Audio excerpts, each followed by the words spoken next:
Então, ou seja, a gente precisa de um certo grau de maturidade, paciência e disciplina para poder trazer efetivamente ciência para o dia a dia de nossa organização. O ambiente, às vezes, te favorece, tá todo errado e ainda sobreviver. O problema é que nenhum cenário é eterno, né? As coisas mudam. Mas esse caso foi muito emblemático, por quê? Porque eles vendiam muito. Mas muita venda não é sinônimo de resultado saudável, né? Porque eu posso estar comendo muito e não estar bem nutrido. Pessoal, estamos muito felizes por mais um episódio do GF Cash, que é patrocinado pela GF3 Consultoria. E o tema de hoje é um tema extremamente relevante. Vamos falar hoje sobre planejamento estratégico. E nada melhor do que um convidado especial, especialista no assunto.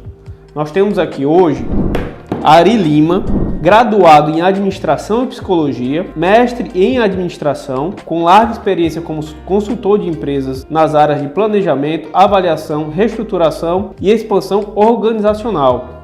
Atuou por vários anos no ensino superior de graduação e pós-graduação de administração de empresas e áreas afins. Atualmente é professor de empreendedorismo do IFPB, coordenador de cursos técnicos integrados em edificações do IF Campus Catolé do Rocha e ainda agente de inovação do campus. Então é com muito prazer e satisfação nós temos hoje a Ari como um convidado especial, mas também temos hoje na mesa Jobson Barros, que é sócio da GF3 Consultoria, ele é contador, especialista em finanças, e temos também Pablo Androszewski, que também é colaborador da GF3 Consultoria, especialista em finanças e economista. Então, antes de iniciar o nosso episódio, precisamos contextualizar vocês sobre o assunto. Então, vamos já iniciar pelo nosso quadro Simplificando Conceitos.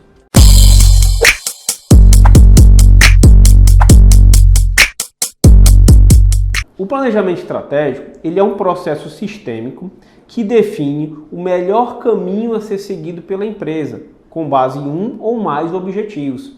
Esse planejamento estratégico ele é dividido em metas e ações que precisam ser executadas no tempo e são avaliadas sempre que possível de acordo com cada tipo de planejamento estratégico para avaliação se estão sendo seguidas as premissas que foram combinadas. Então, pessoal, aproveitem o podcast, curtam bastante aí, compartilhem, porque ele traz conceitos, informações, casos reais que pra gente são muito valiosos e a gente gosta demais de compartilhar com vocês. Vamos lá!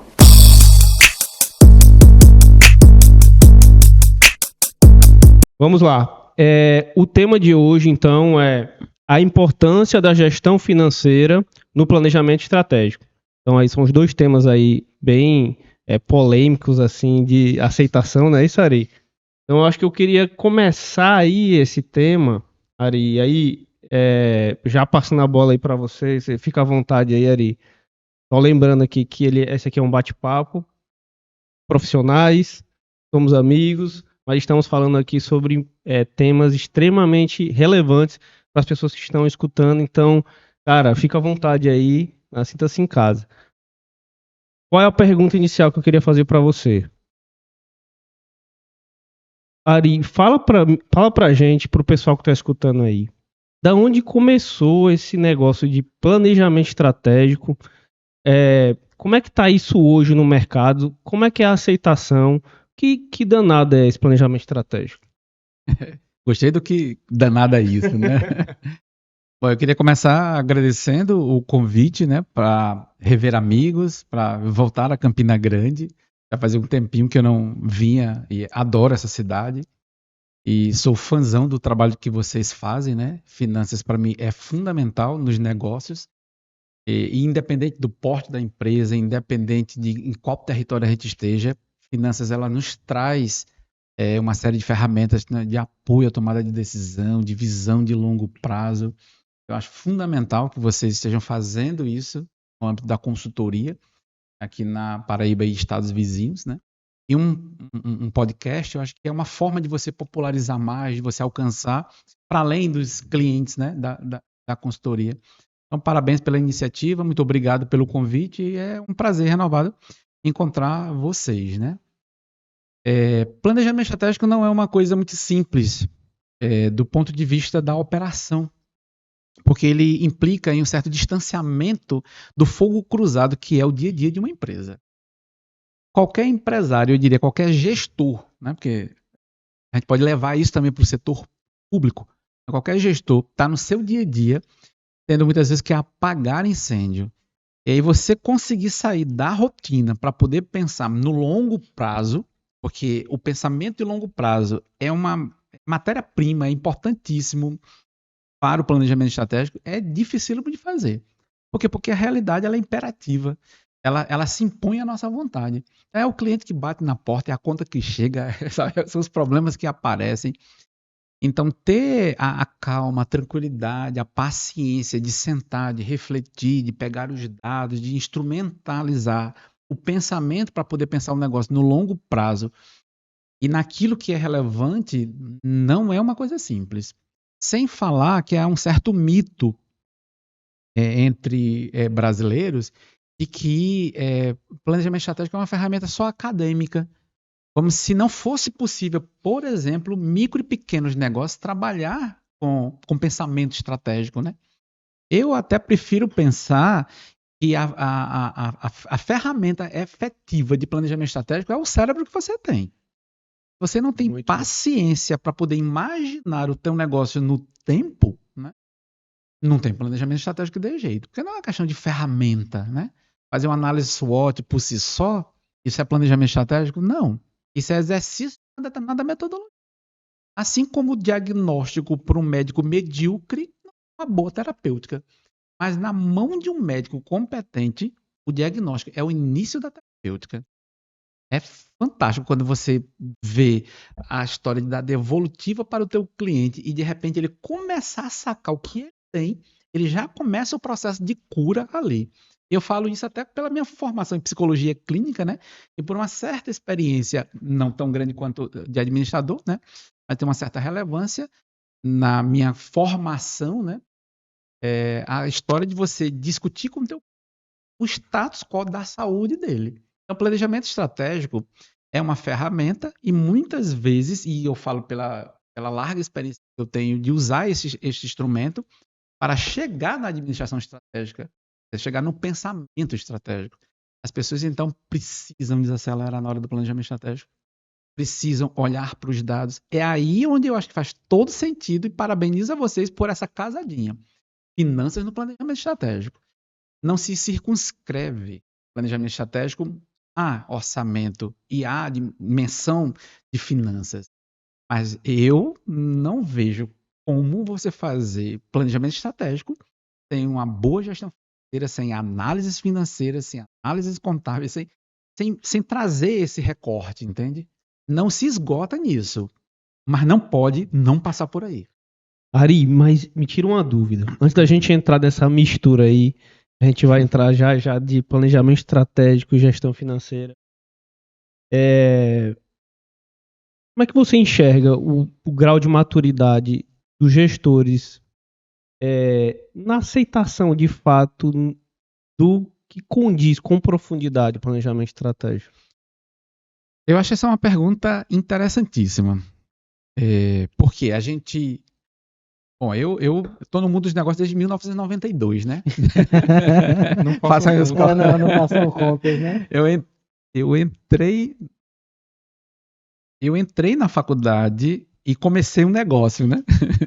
Então, desde lá... Já é empreendedor. E eu faço planejamento estratégico desde os 14 anos, né?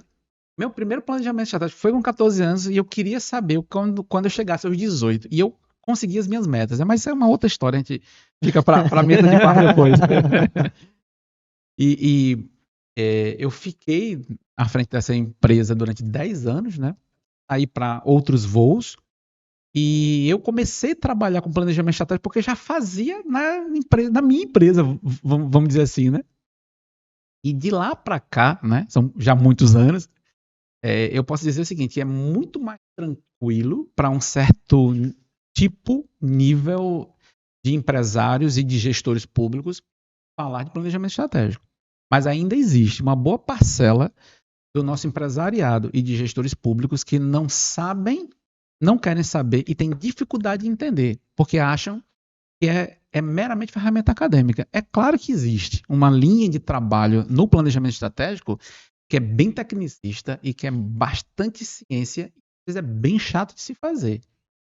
Mas hoje em dia, a gente tem como pegar coisas profundas e ferramentas sofisticadas e levar, inclusive, para micro e pequenos negócios. Eu estou dizendo isso porque eu vivenciei isso na prática. Paraíba, Rio Grande do Norte e Pernambuco, fazendo planejamento estratégico com negócios muito pequenos. Inclusive até com comunidades rurais. Pessoas que, do ponto de vista da academia, não tem essa formação, mas que do ponto de vista das sacadas que tem da vida e da experiência da universidade da vida, tem muito a contribuir num processo de reflexão sobre como aquela comunidade de assentados vai se pensar para a próxima década. Né? Então, planejamento estratégico, para mim, é uma ferramenta para a organização do pensamento, para você ajudar a fechar contratos sociais. Porque ele tem que ser dialogado, ele tem que ser dialogado não só com a tua equipe interna, mas também com teus clientes, com teus parceiros. Eu acho que tem que fazer isso até discutindo com seus concorrentes. E eu vivi isso, por exemplo, na prática, no meu primeiro negócio, quando a gente estava abrindo em uma escola privada, lá no bairro dos Estados, lá nos anos 90, em que a gente discutia o crescimento das escolas particulares e públicas ali naquele território, né? Era uma novidade, escolas ali naquela região. Depois apareceram muitas, né? Mas a gente sentava, a gente dialogava. Às vezes era no sindicato, às vezes quando o sindicato dos patronal, né, não fazia seu papel, a gente ia um na casa do outro visitar. Quando eu falo casa, eu falo escola, né? Era muito legal ver o que os outros estavam fazendo. Uma dúvida, Ari. A gente tá já entrando aí de cabeça nesse tema, então vamos já fazer as perguntas que até um sentimento que a gente que tá na ponta muitas vezes na consultoria percebe dos clientes, assim, e isso eu tô trazendo aqui para a gente poder discutir. A impressão que eu tenho muitas vezes é que existe um quê de imediatismo. E aí, nas empresas no geral, e isso meio que quando entra na temática planejamento estratégico, eles meio que dão um freio de arrumação. O que você tem a dizer aí sobre isso? Primeiro, dizer o seguinte, que nós como profissionais da consultoria, né, da academia, porque vocês são acadêmicos, vocês, né, têm graduação, pós-graduação, estudam e trazem ciência, né, para os instrumentos que vocês utilizam no dia a dia. A gente precisa entender o espírito da nossa época e a gente não adianta brigar, sabe? E isso é característica do nosso tempo, a coisa da celeridade, com muita superficialidade, e as pessoas têm uma expectativa de resultado imediato. E isso contaminou também o pensamento empresarial. Isso já era marca do empresariado brasileiro. Agora, eu acho que piorou com essa coisa da celeridade trazida pelas mídias sociais, por essa comunicação instantânea. Então a gente tem a sensação psicológica e visceral de que tudo era para ontem. Mas eu ouço isso desde sempre, né? Para ontem, ter resultado tem que ser para ontem. Na prática isso não funciona, não é exatamente assim, mas demonstra como é que funciona a cabeça do nosso mercado, né? Da nossa clientela, empresa, né? As pessoas são assim, querem respostas fáceis, querem respostas imediatas. Nós gostamos dessa coisa da pílula mágica, né? Do estalar dos dedos e fazer a coisa acontecer. Agora, ao tempo em que é necessário a gente melhorar as nossas ferramentas, então não dá para a gente fazer planejamento estratégico como, por exemplo, quando eu comecei, às vezes a gente levava 6 meses a 1 ano fazendo planejamento estratégico. Impossível pensar isso para hoje. É claro que eu não estou falando de um planejamento estratégico para uma Petrobras, para um Banco Itaú, para uma grande organização, né? Isso é um processo mais demorado porque a instituição é muito grande, né? A gente vai fazer planejamento estratégico do Instituto Federal, 21 escolas. Tem um acordo que é do CONIF, quer dizer, de todas as escolas, as 750 que existem no Brasil. Então é uma coisa muito grande, isso é mais demorado. Mas quando eu comecei a fazer, que levava 6 meses, estou falando do mercado privado, empresa de pequeno porte. Naquela época dava para fazer. Hoje você não consegue mais. Então eu, particularmente, passei por um processo aprendizado. Nas empresas de consultoria das quais eu fui sócio, né? Já passei por várias, né? E a gente foi aprendendo a simplificar as nossas ferramentas e para dar respostas de análise mais céleres. Qual foi a vantagem? É que os algoritmos, né, que não são coisas novas, eles estão na nossa vida como administradores, como consultores, gestores, desde sempre. E foi no uso dos algoritmos que a gente conseguiu, via administração financeira, simplificar. O meu grande mestre foi o Wellington Bezerra. Ele era do Banco do Brasil, economista de formação, e um consultor financeiro refinadíssimo. Então, todas as ferramentas com que eu trabalhava, eu demorava meses para poder, por exemplo, coletar dados. Ele, dependendo, às vezes era semanas.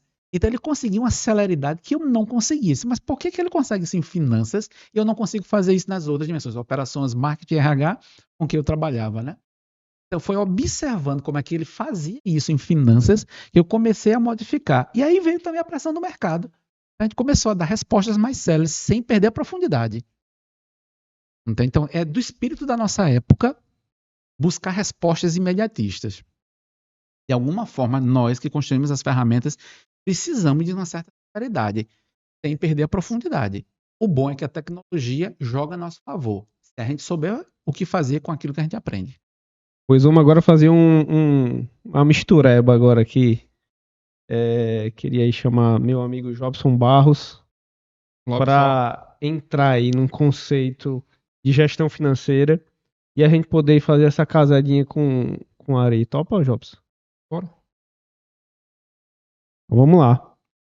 O que você poderia falar aí, Jobson? Assim, um conceito de forma mais simplificada da gestão financeira para que a gente entenda primeiro como coisas separadas e depois a gente juntar essas num modelo que faz muito sentido e que um não vive sem o outro. Gestão financeira, podemos dizer que é você conhecer, acompanhar, controlar, melhorar o número da empresa. Então, isso vai estar ligado desde você fazer esses pagamentos, controle de vendas, recebimentos, e até finalizar aquela atividade diária, toda a validação do pagamentos e recebimentos, que é o que a gente chama de conciliação. Isso é daí que vai nascer todo o número que a empresa vai precisar para fazer qualquer análise, seja já casando com o planejamento estratégico, seja a análise financeira do que já aconteceu, é para eu saber se foi ruim, ou quanto foi bom, ou quanto foi ruim, seja também até para fazer uma projeção de resultado com base nas ações estratégicas definidas. Então, o papel da gestão financeira vai estar muito ligado à questão da validação do número, de eu ter o número, eu acreditar no número e eu poder trabalhar com aquele número. Talvez uma grande limitação na parte, na hora de fazer planejamento estratégico, muitas vezes você não tem aquele número com profundidade. E um número que dê para você realmente acreditar nele e trabalhar em cima dele em questão de projeção e ter o resultado real do negócio hoje. Eu vou te fazer uma pergunta também, e aí já vou aproveitar e fazer uma provocação aí com a Ari também, para a gente poder pensar no seguinte, veja só. A gente entende que finanças, para que traga um resultado projetado, e digamos que na maior parte de quem busca um planejamento estratégico, você está projetando um cenário futuro, as finanças vão trabalhar com o quê? Com variáveis. Exato. E essas variáveis, elas muitas vezes são munidas de outros setores muito importantes da empresa. E uma das coisas que eu me pergunto muitas vezes, Ari, qual o nível de profundidade dessa informação que estão nos trazendo para que a gente possa apresentar a solução financeira do negócio a curto, médio e longo prazo. Eu adorei uma coisa que você lembrou aí, falou aí, né? que é a possibilidade de você simular, né, usando as ferramentas de finanças. Você quantificar. A finanças é uma simplificação da realidade, né? Porque você tenta quantificar aquilo que é coisa do mundo real. Então você não traz tudo, os números não traduzem toda a realidade. A realidade é, obviamente, muito mais plural, muito mais diversificada, controversa, contraditória, etc. Mas ainda assim, essa simplificação ela é boa o bastante para representar uma certa realidade, e aí eu entro naquilo que você falou, a coisa da simulação. Todas as vezes em que eu precisei antecipar um cenário que a gente desconhecia, mas tinha um histórico bom o bastante, confiável o bastante, para a gente poder fazer, brincar de imaginar o futuro, a gente tinha nisso um excelente apoio à tomada de decisão. Veja, o cérebro não precisa de todas as lacunas fechadas para poder fazer uma construção do cenário. Então, ou seja, finanças, mesmo que não traduza toda a realidade, ele te dá elementos para você imaginar como seria se tal coisa fosse feita hoje, né? A partir de tal preço, a partir de tal custo, como vai se comportar essas tais variáveis que você falou, né? Se eu tomar tal decisão. Onde isso é que reduz o meu risco na questão do erro. Porque na simulação, o mundo, ninguém morre, eu não perco efetivamente dinheiro, né? Então eu posso simular uma decisão extremamente arriscada ali. Se eu fizesse tal coisa com muito arrojo, como se comportariam? Claro que tem um imponderável aí, né, que a gente não consegue prever tudo. Mas dentro daquilo que é conhecido e registrado pelos balanços, pela DRE, etc., a gente consegue trabalhar pelo menos com aquilo que é conhecido. Então, eu gosto muito dessa coisa da simulação como ferramenta didático-pedagógica de apoio à tomada de decisão e para, inclusive, ensinar para empresários e gestores o impacto futuro das decisões que a gente toma no presente. Planejamento estratégico não se trata de passado. O que você decidir hoje ele vai impactar o teu futuro. Em compensação, esse olhar retroativo, e se você agrega aí também alguma coisa, variáveis que desconhecia, se você brinca de jogar um imponderável nessa equação, e os nossos algoritmos hoje fazem isso, né? Você consegue fazer cenários possíveis, pelo menos para a maioria dos negócios. É claro que às vezes no Brasil a coisa está tão instável que não dá para você planejar muita coisa, né? E aparecem coisas como pandemia do meio do caminho. Mas tirando essa situação meio caótica que acontece de vez em quando, né? Esses ciclos, você consegue, com o histórico que o balanço, né, que as finanças nos trazem, né, que esse tipo de documentação do dia a dia, a gente consegue, para a maioria das situações, ter um bom apoio à tomada de decisão. Eu gostei muito você ter lembrado essa possibilidade de você criar cenários possíveis usando todo esse material que vem da administração financeira. Dentro dos trabalhos que a nossa empresa costuma realizar, tem um dos que a gente gosta muito de fazer, e aí por isso que eu trouxe essa questão, porque muitas vezes a gente tem todo o embasamento técnico para demonstrar o cenário futuro, mas as variáveis, muitas vezes, a gente não sente tanta confiança. E aí, quando a gente sente que não tem, a gente pede informações extras que muitas vezes o empresário não tem.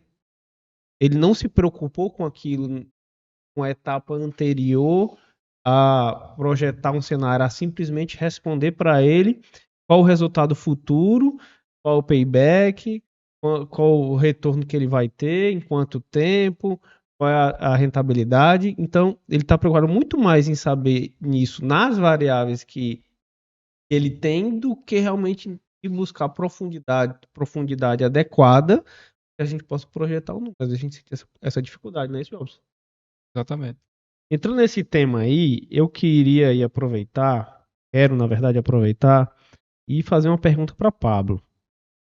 Pablo Androszewski, não é isso? É isso aí, tá bom, viu, já? Pablo é o nosso especialista em finanças, hoje é o nosso analista líder. A gente trouxe ele hoje aí justamente para poder dar a contribuição dele, que é muito importante, porque ele está no dia a dia, na prática, vendo as dificuldades que acontecem nos casos reais. Pablo, me diz aí, como é que você enxerga essa dificuldade hoje de muitas vezes você ter Você enxergar a verdade nos números financeiros da empresa e a importância disso para o planejamento estratégico. Primeiramente, boa noite. Queria agradecer vocês aqui por estar perto de pessoas, né, extremamente importantes no meu dia a dia e, obviamente, com um intelecto aí já bem avançado e distinto. Então, dentro das dificuldades que a gente tem em fazer levantamento de dados ou até mesmo de fazer análise, isso vai muito além da cultura, né, de que eu vou pegar um gancho do que a Ari falou, que foi um dos pontos que me chamou muita atenção quando ele fala planejamento estratégico em décadas. Então, às vezes as pessoas têm a dificuldade de analisar esse longo prazo e até mesmo as mudanças que a gente tem no dia a dia. Então, como a gente tem uma evolução muito grande, então a questão de ferramentas de análise, quando você consegue implantar, que tem uma dificuldade, que às vezes o cliente não tem nem um escritório, às vezes montado, né, para fazer a gestão financeira, ou seja, ele não conhece às vezes o número, talvez, ele sabe o quanto ele fatura mediante ao que o sistema demonstra, mas ele não tem uma ideia do que acontece real. E aí a gente entra muito naquela questão de diferença entre competência e caixa, né? Então, às vezes eu faturo muito, eu tenho um volume elevado, Faturamento não é resultado, né? Faturamento não é resultado. Aí quando eu vou olhar meu fluxo de caixa para de fato analisar o que está acontecendo, eu tenho alguns gaps. É alguma movimentação que não é registrada ou que não era registrada. É algum ponto que talvez eu não achava que era importante eu fazer aquele registro. E aí isso entra muito naquela questão, né? Eu não sabia que de 10 em 10 a fatura dava 1.000, né? Então se eu não faço o controle bem assertivo, eu não consigo dar o próximo passo, né? Quando a gente fala, por exemplo, da questão do planejamento estratégico, eu vou linkar orçamento. Como que eu vou saber se eu tenho dinheiro para fazer o investimento? Ou se está me sobrando de fato, se eu tenho caixa, ou como vai ser minha projeção, eu vou conseguir moldar o meu planejamento para aquela determinada realidade se eu não controlo. E tem só fazendo um link aí, Pablo, de situações reais que a gente vê. Muitas vezes a gente pega alguns casos que na própria entrevista ali inicial, a empresa já fala, não, ó, já tenho todos os processos, já tenho organização, aí pelo faturamento a gente já imagina, poxa, esse aqui, ele já tem um planejamento estratégico, ele já sabe das informações do negócio dele, que legal, que bom que ele nos procurou, porque a gente vai poder dar uma contribuição para ele subir mais um degrau na organização dele. E aí quando a gente vai lá para a prática, a gente se depara com um cenário que a gente fala assim, cara, como essa empresa ficou assim até hoje? E aí, Ari, só fazendo um link aí, mas só tô trazendo questões meio polêmicas aí, mas Ari, eu sei, é desse jeito. Como é que empresas, e a gente já pegou vários casos assim, que faturam milhões, e a empresa não tem a conciliação bancária em dia, Ari? E aí, como é que uma empresa dessa responde informações tão relevantes para planejar os próximos 5, 10, 15, 20 anos? Não faz. Não faz. Ou faz, né, Ari? Não, no sentido de fazer estruturado, não, né? Tô falando assim, ou faz errado. Que aí é mesmo que não fazer, né? Perfeito. Que é mesmo que não fazer. Precisa de muita disciplina, de uma certa disciplina, vamos dizer assim, né? Para você poder implantar gestão estratégica, né? Com ferramentas de planejamento financeiro, com ferramentas de planejamento de controle da produção, com gestão e controle da qualidade, de um bom relacionamento com o cliente. E o bom não é a minha definição, né? Porque qualidade não sou eu que defino. Mesmo que eu fosse um consultor de qualidade e trabalhasse na BNT ou no Inmetro, né? Isso não surge da minha cabeça paradigma do que é qualidade, do que não é qualidade. O que é uma água mineral de qualidade, o que é um microfone de qualidade, o que é um óculos de qualidade, o que é um corte de cabelo de qualidade, né? Aqui a gente já vê 4 situações completamente diferentes. Então não, já tô no caminho, viu? Já tá no caminho, né? Pois é, a perfeição para mim também. Então, ou seja, a gente precisa de um certo grau de maturidade, paciência e disciplina para poder trazer efetivamente ciência para o dia a dia de nossa organização. uma boa parte das nossas empresas, do nosso negócio, melhor falando, né? Eles já morrem nos primeiros 24 meses. Então, sobreviver à mortalidade infantil das empresas já é o primeiro grande desafio. E tem alguns negócios, Ari, que a gente percebe que são tão bons, muitas vezes permite tanto o erro dele que ele demora para perceber isso aí. E às vezes quando percebe, já não tem mais tempo. E isso remete a dizer que isso remete a pensar e a descortinar o que está por trás da tua fala, né? Que é o ambiente às vezes te favorece, tá todo errado e ainda sobreviver. O problema é que nenhum cenário é eterno, né? As coisas mudam. Às vezes até em territórios que você diz, aqui as coisas demoram a chegar, né? Em cidades pequenas, cidade do interior, etc. Mas chegam. E aí, quando as coisas mudam, é que você vê a morte chegar mais rápido para essas empresas.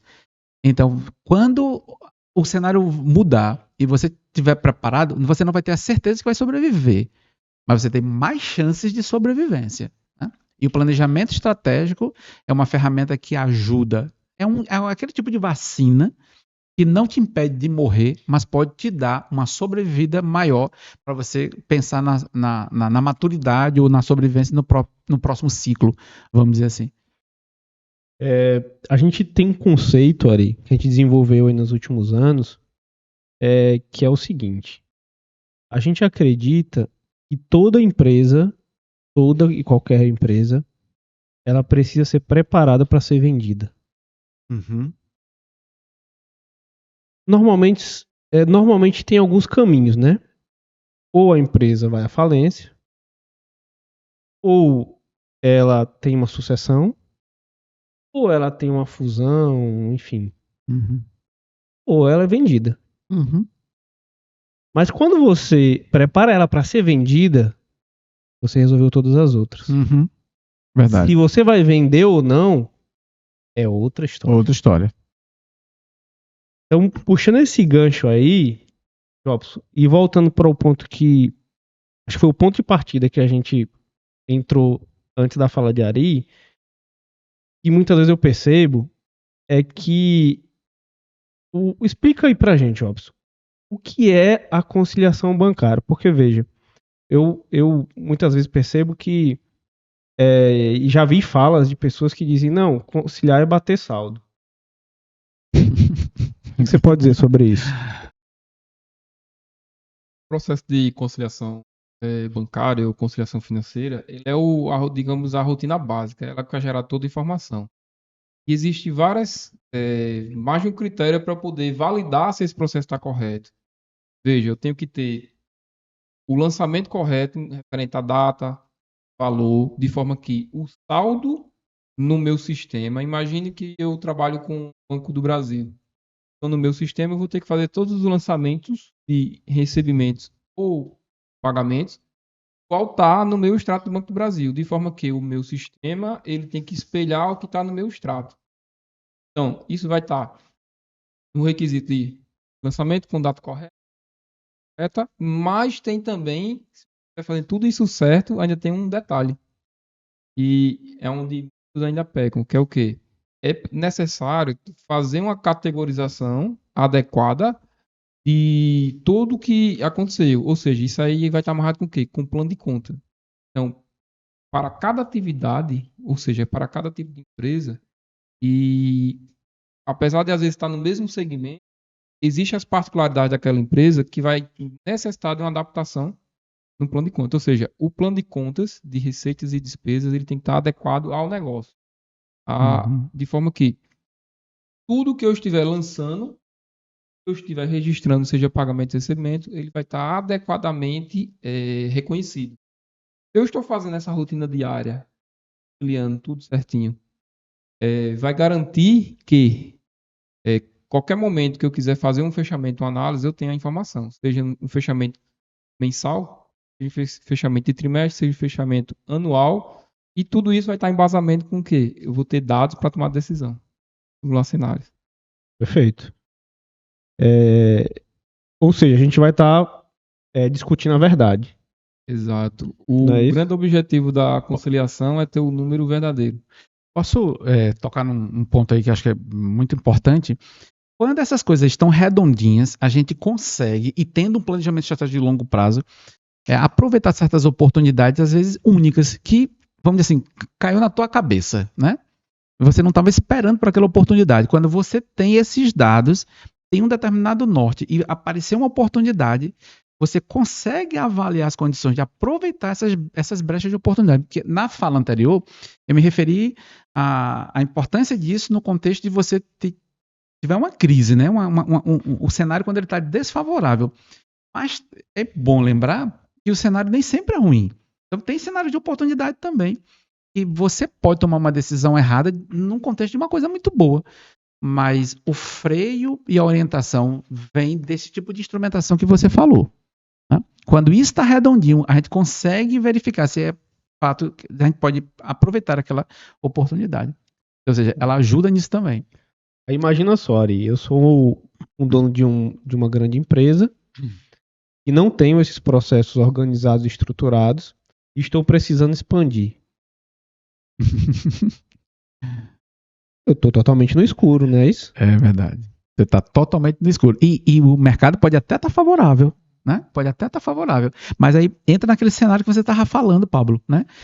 O camarada não tem isso estruturado, confunde as coisas, mas ele de repente tem. O mercado pode estar puxando. Eu tive várias situações assim, em que era fato que podia crescer, desde que ele tivesse os indicadores internos, né?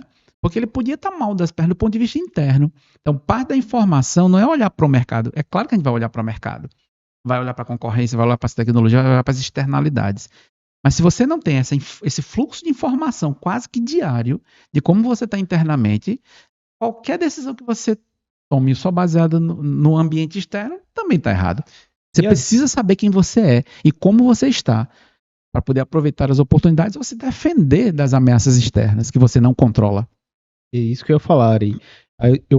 Eu não tenho o controle sobre o que o externo pode, muitas vezes, né? Sobre o que o externo pode impactar no meu negócio. Mas eu tenho 100% do controle sobre o que está dentro do meu negócio. Não. Não? Não. 100% não. Como é que... Por exemplo, explica aí pra gente. Tem primeiro, o ponto de vista externo, né? Mesmo as empresas gigantes, com bilhões, elas não têm controle sobre seus mercados. Qual é o poder das big techs agora? Por exemplo, quando as nações começam a entender a intervenção das big techs na política local, né? Então, nem elas, gigantes, conseguem controlar. A Petrobras é uma empresa poderosa, mas a Petrobras consegue dar todos os lances no seu mercado, nos seus mercados? Não consegue. Não, agora, e internamente, você controla tudo? Você não controla, por exemplo, seus funcionários estão dentro, você pode controlar até o salário, mas você não controla a motivação. Basta um exemplo desse para dizer que você não controla tudo, mas você consegue gerenciar, porque é importante dizer o seguinte, a palavra controle não é no sentido manipulatório, não. Não. É no sentido gerencial. Você consegue facilitar os processos para que a tua equipe funcione adequadamente de forma minimamente harmônica, né? Perfeito. Eu compartilhar um insight aí da sua fala de aproveitar uma oportunidade e você estar municiado de informação faz diferença. Então, já teve casos, a gente já teve casos aqui de cliente, seja, por exemplo, supermercado, seja um lojista que trabalha com loja de shopping. Então, pode surgir uma oportunidade ali de você pegar um novo ponto, pegar uma nova loja, mas aquilo ali vai demandar o quê? Vai demandar capital de investimento, porque você vai ter que fazer um investimento ali num ponto novo, seja uma reforma, seja o que for, e recurso de capital de giro. Então, olha as perguntas provocativas que o gestor já veio nos trazer referente à situação. Qual o montante a ser investido? Para isso eu preciso ter o quê? A gente que eu já tenho várias lojas do mesmo segmento. Se os meus números dessas lojas eu consigo saber. Eu já abri uma loja de X metros quadrados, sei que para abrir outro de X metros quadrados vai ser mais ou menos X. Qual o capital de giro necessário para manter essa atividade funcionando? Loja, eu sei facilmente qual vai ser o capital de giro para abrir a feira. Qual o custo fixo? Qual o ponto de equilíbrio? Tudo isso ninguém inventa. Tem até uma máxima que diz que o Excel aceita tudo, né? Então dá sim para criar simulações tendo poucos dados, mas a acurácia, a certeza não, a assertividade daquela simulação vai estar vinculado no dado verdadeiro que eu vou ter. Perfeito. Só aproveitando aqui o que Jobs está falando, exatamente, se eu não, tudo isso volta para a questão do controle interno, de como eu estou fazendo, e até mesmo isso pode até ser indicador de sazonalidade, para que eu analise o meu passado, vendo se naquele momento específico eu tive alguma dificuldade ou não, para saber se é o momento certo de eu abrir talvez a minha 11ª loja. Porque pode ser que naquele momento o meu negócio, sazonalmente, ele não vai ser propício. Então eu vou despender de um valor muito maior. Vamos aproveitar e entrando em outra questão aí que tem tudo a ver. O empresário no geral, ele algo que ele vai potencializar todas as outras fases da empresa é a venda. A gente sabe que se não vender, se não tiver o faturamento, as outras áreas eu acho que ficam meio ali ociosas, né, Ari? Ou não? Ele não cumpre a sua função social, né? Entrega, vamos dizer assim, né? Porque venda tem que pensar que é uma entrega, né? Você satisfaz uma necessidade concreta das pessoas e das empresas. E aí, assim, puxando esse gancho aí, eu perguntei para Jobs. Jobs, olha só, vamos lá, vamos pensar no seguinte cenário. Eu sou uma empresa, eu penso em vender, então eu tomei a seguinte decisão. O mercado está muito competitivo e eu quero o mercado, eu quero vender mais, eu quero o mercado tomar conta do mercado. Então o mercado normalmente parcela em 3 vezes sem juros e eu digo o seguinte: ninguém vai competir comigo. Vou parcelar em 10 vezes sem juros. E o cliente vai lá e duplica, triplica o faturamento. Quais os riscos ele incorre aí? Se isso aí tivesse sido pensado só pelo cara do comercial, provavelmente isso pode dar problema. Ou o comercial ia bater todas as metas, né? O comercial ia bater as metas. Ia gerar um problema E na entrega também, né? A produção e logística. Exato. Mas vamos até considerar que ele tem a mercadoria para poder entregar. Para poder entregar, certo. O simples fato digamos que nesse rápido planejamento, ter sentado só o comercial com o comercial, não citou comercial com o financeiro, você pode gerar um problema, porque nesse exemplo do ramo de varejo que tem que trabalhar com parcelamento de cliente, o fato dele aumentar de 3 meses para 10 meses o parcelamento vai gerar uma necessidade de capital de giro bem maior. Ele tem esse recurso? O que geralmente acontece? Eu vou recorrer a banco. Eu recorro a banco, eu aumentei minha venda, só que aí eu vou consumir minha margem com pagamento de juros. É muito comum a gente ver esse tipo de cenário virar meio que uma bola de neve, porque dependendo do gestor, da maturidade dele, ou da experiência dele, ele pode estar tendo aquele problema recorrendo a recursos de terceiros e ele não busca solução. A gente sempre usa a máxima que se você pega, de fato, jogar dinheiro dentro da operação sem saber onde é que está o problema, é meio que encher um balde furado. Não vai servir muito, não. Ele dá aquele fôlego naquele momento, mas o problema vai permanecer e vai faltar dinheiro de novo. Não adianta. Eu já vi esse caso se repetir mais de uma vez. Pablo, seguindo aí essa linha e fazendo um link aí a decisões, uma somatória de decisões a curto e médio prazo, qual o impacto aí que você enxerga aí nessas decisões que eu tenho que ter para ou por decisão de market share, ou por resultado financeiro, ou para o crescimento, ou para cumprir as minhas metas lá dentro do meu planejamento estratégico? Como é que você enxerga aí essas decisões que acontecem, que precisam acontecer a longo prazo? Pegando um gancho só nessa questão do crediário, né, do aumento de parcela, além de eu aumentar a minha necessidade de capital, eu também corro o risco de não conseguir quitar as minhas obrigações, né, porque o dinheiro ele vai vir fracionado. Então tem uma série de problemas com relação a isso. E a questão do médio e longo prazo é basicamente nessa mesma situação. Eu tendo 10 meses de recorrência de dinheiro entrando, mas eu não conseguindo, dentro do curto prazo, me organizar, não vai adiantar de nada a minha política comercial nessa situação. A gente volta para a questão do competência e caixa, né? Eu vou faturar muito, mas com pouco recurso. Então, nesse ponto, né, de decisão, seria interessante uma análise muito melhor com relação ao que eu vou fazer. Agora, como que eu vou conseguir tomar essa decisão? O que eu vou conseguir fazer? Eu tenho que mensurar os dados. Eu tenho que ter um número confiável. E aí, com esses números, seja ele histórico, né, seja ele para trás, ou seja ele no presente, ali naquele mês específico, eu conseguir projetar.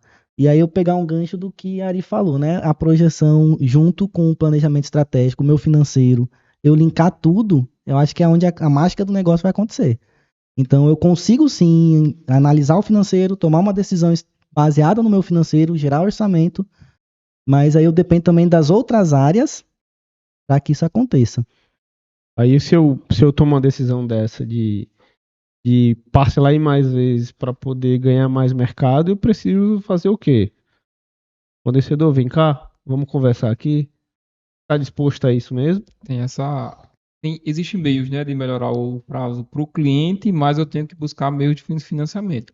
Eu poderia ter recurso próprio, que é o menos indicado e também é o mais raro. Eu posso também pegar essa possibilidade de pedir uma ajuda, digamos assim, ao fornecedor para que ele me dê um parcelamento maior. Então, eu posso aumentar meu prazo de recebimento junto ao cliente, ofertando um prazo mais longo que o mercado, mas também eu devo buscar esse financiamento, nem que seja parcial, junto ao meu fornecedor, um prazo maior para ele. Aí entra até num assunto que a Ari mesmo falou, né? Que o planejamento estratégico não é interno, né? Eu tenho sim que dialogar com o meu fornecedor, eu tenho sim que fazer uma análise externa e não só ter a parte interna ali do negócio, né? Ari, me responde aí uma pergunta, uma dúvida agora que me gerou. São várias, né? Mas vai lá. Você já pegou algum caso de planejamento estratégico que ele foi excelente em todas as etapas, mas quando chegou no financeiro ele foi inviável? Várias vezes. Várias vezes, porque, como eu falei, precisa de disciplina para você fazer o registro financeiro de forma adequada. E outra coisa, você não pode inventar a roda. Essa ciência, ela já é madura, já é estabelecida.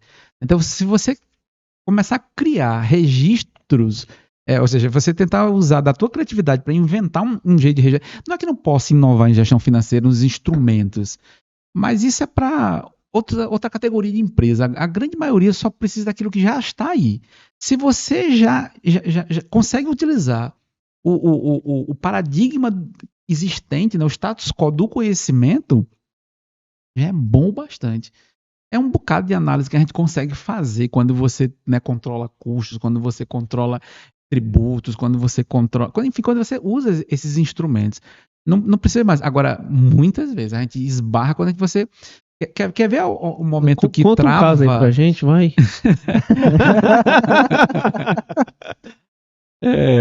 Eu me lembro, a primeira vez que eu fui trabalhar com indústria, né? E é um caso bem famoso aqui na Paraíba, né? Em que a empresa já estava muito grande. Ela tinha uma marca que estava se reposicionando, vamos dizer assim, né? Isso foi depois da abertura econômica, né, do Collor. Veja como eu já vi fazendo planejamento já há um bocado de tempo, né? E eles tomaram uma série de decisões boas. Contrataram uma agência de publicidade profissional, repaginaram a marca, começaram a organizar as coisas. A fábrica, do ponto de vista tecnológico, operação, logística, etc., não era vanguarda. Não precisava. Não precisava. Eles conseguiam colocar na casa do cliente, vamos dizer assim, um produto de boa qualidade e uma percepção de valor muito boa. E eles estavam crescendo. Qual era o problema? Como esse crescimento não era documentado com os instrumentos de administração financeira, de gestão financeira, o crescimento era fictício. né, o resultado positivo que eles esperavam, né? Ixi, agora começou a me vir uma série de clientes em que eu vi isso de perto. Mas eu vi isso. Mas esse caso foi muito emblemático, por quê? Porque eles vendiam muito. Mas muita venda não é sinônimo de resultado saudável, né? Porque eu posso estar comendo muito e não estar bem nutrido. Esse caso aí provavelmente vai estar ligado a uma análise de resultado na DRE, porém não acompanhamento do fluxo de caixa e endividamento. Pode ter vários cenários aí. Pode ser que estava demandando investimento, pode ser que não estava usando recurso próprio e gerando endividamento alto, pode ser um erro nas compras de insumo de forma não equalizada, ou seja, para um case desse e também reforçando uma empresa do porte que essa empresa devia ser, é necessário não usar só uma ferramenta, digamos assim, vai nascer do registro diário, mas que, digamos, vai alimentar ali não só a DRE, mas também um fluxo de caixa, um balanço patrimonial, uma análise de endividamento. Então vai ter que ter um escopo ali completo. É comum a gente também se deparar com o gestor que às vezes ele até tem um entendimento, ele tem a preocupação, ele analisa, mas ele só vê um lado da história. E ele pode estar sendo enganado ou se enganando, porque os relatórios, as demonstrações são meio que complementares. Por exemplo, o fluxo de caixa não é mais importante que a DRE. Ou o DRE é mais importante que o fluxo de caixa. O ideal é ter os dois. Às vezes eu não consigo, por causa de limitação de dados, de sistema, de ferramenta, de rotina. Mas a ideia é se buscar sempre construir isso aí tudo. E sabe uma coisa interessante? É que às vezes, quando você começa a organizar e que os números começam a revelar a verdade, incomoda. Incomoda os gestores, os chefes de seção, começa a mostrar um quê de incompetência do próprio empresariado, entende? Porque para ele é muito bom dizer que ele abriu uma nova loja, trouxe uma nova coleção, né? Investiu nisso, ele compra logo um carrão fantástico, né? E quando você começa a fazer o exame clínico com recursos, né, de imagem por ressonância, essa coisa mais de uma medicina gerencial mais sofisticada, começa a revelar que a saúde dele é precária. E isso incomoda muito. Então precisa de saúde mental para poder encarar o que a realidade das análises vão trazer. Isso fere os egos. Não é muito simples não, entendeu? E o portador da má notícia, você sabe que o rei mata, né? Ô, Ari, e muitos casos desses, quem tá matando o negócio é o próprio... É o próprio empresário. A própria equipe, do tomador de decisão, vamos dizer assim. Chega um determinado momento em que ele começa a ser nocivo ao próprio negócio, né? E isso vale para as nações, isso vale para as corporações sem fins lucrativos, né? Às vezes o líder que deu o pontapé inicial é aquele que tem que sair de cena, porque ele vai matar a empresa na fase de maturidade. Nem todo bom empreendedor é o mais recomendável para continuar à frente da empresa quando ela precisa crescer de verdade, entende? E rumo à maturidade. E isso fere o ego, sabe? Entender que você é passageiro na tua, entre aspas, empresa, né? Aceitar isso não é muito simples. Ari, partindo aí para o fim do nosso episódio, mas sem antes, a gente acredita que pode ter gerado na cabeça de quem está nos escutando, nos assistindo, uma dúvida. E aí é uma pergunta simples, mas que eu acho que de fato, a resposta é muito esclarecedora. Quais outros componentes do planejamento estratégico além do financeiro? O humano, né? Seja porque os tomadores de decisão são pessoas e são pessoas com fragilidades e são pessoas também com muita competência. E aí tem um certo perigo na excessiva competência. É que a gente fica com a síndrome do perfeito, do super-herói, quem sempre acerta não sabe perder. E em algum momento você vai errar, em algum momento você vai perder. Mas essa coisa de que você nunca erra te dá uma péssima noção de lidar com a realidade. Entende? Então, tem várias outras dimensões, mas eu destacaria a importância de você trabalhar o elemento humano. A minha formação em psicologia me ajudou muito no trabalho com planejamento estratégico, porque às vezes a gente precisava desenrolar a noia dos nossos clientes para depois começar a instrumentalização cognitiva, né? Decisão é de afeto, não é de cognição. Então, às vezes, você tem que trabalhar primeiro a emoção para depois dar aquele resultado bombástico. Olha, o lucro que você achava que era 17%, é 3. E você não tem condição de crescer. Ou então, se você continuar crescendo com essa estratégia, você vai acelerar a morte do teu negócio. Dizer isso para o cliente não é uma coisa simples, não. A maioria não quer ouvir esse tipo de coisa. Entende? Você botar um espelho na frente de alguém que está doente, você tem que ter jogo de cintura do ponto de vista psicológico para poder tratar a loucura nossa de todo dia. Queria aproveitar para dar um presente para vocês dois, tanto para Pablo quanto para Ari, os convidados aí especiais para gente. Olha aí. Espero que vocês gostem aí. Tem tudo a ver com esse momento de hoje, né? Para ficar registrada aí a participação. Muitíssimo obrigado. Muito obrigado. Gostei da surpresinha. Lindo, muito obrigado. Partindo para o momento final aqui, gente, do nosso episódio, que eu acho que se deixasse aqui, né, Ari? E só pela madrugada ali, quando tivesse amanhecendo, né? Ainda falta. Ainda tinha assunto ainda para. Mas pode continuar, viu? Na mesa de bar. Pessoal, então eu gostaria de fazer esse agradecimento final, né? A todos os participantes. Jobson Barros, sócio da GF3 Consultoria. Pablo Androszewski, analista financeiro da GF3. Ari Lima, quase sócio da GF3.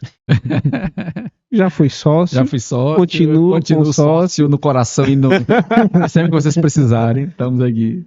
É importante, gostaria de registrar a importância de Ari no nascimento da nossa empresa.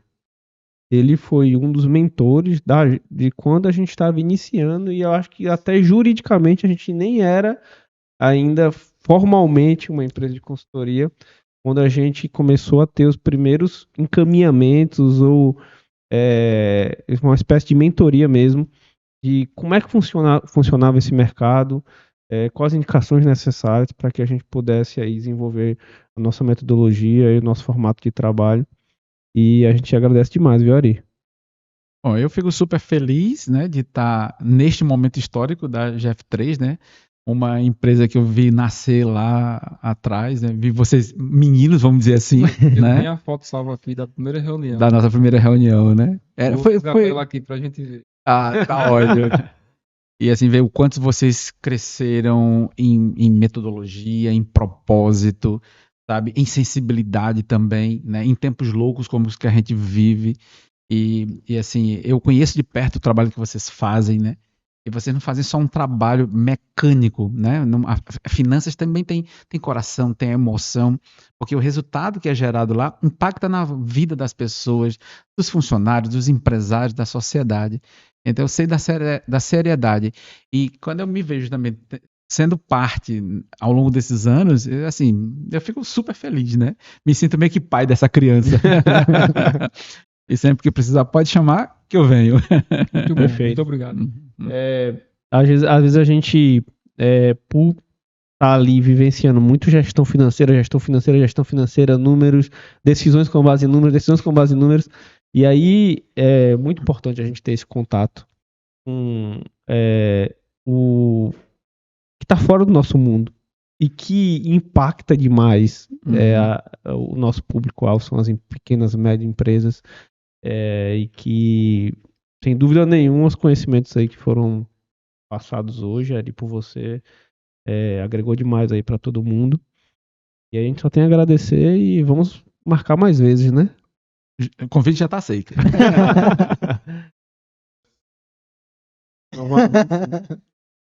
Pessoal, então queria agradecer a todo mundo, lembrar que temos episódios anteriores gravados, vamos ter aí novos episódios também, então acompanhem nosso canal, sejam conosco aí, E a gente vai sempre tentar trazer conteúdos extremamente relevantes, práticos, diretos e que tragam a essência desse canal, que é simplificar a gestão financeira.